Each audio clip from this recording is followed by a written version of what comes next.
Pemain La Liga sah menjadi heritage player terbaru Harimau Melaya. Siapa dia? Jom aku kongsikan.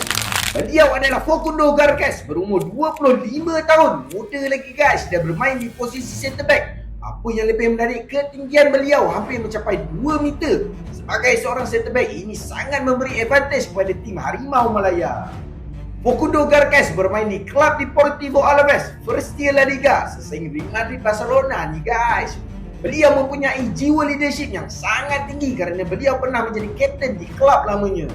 Player heritage asal Argentina ini bukan sekadar boleh bertahan, beliau juga main untuk menjadikan gol. Lepas ni Dion School lebih bebas untuk naik ke atas sebab ada tanker cover kat bawah. Mantap guys. Kalau korang berminat untuk dapat cut out sock ataupun grip sock by Maeve, korang boleh tekan back kuning ataupun di showcase guys. Dengan cerita ada lagi player dari Argentina yang hampir confirm. Korang rasa siapa? Cuba komen sikit. Jangan lupa follow supaya tidak terlepas next transfer.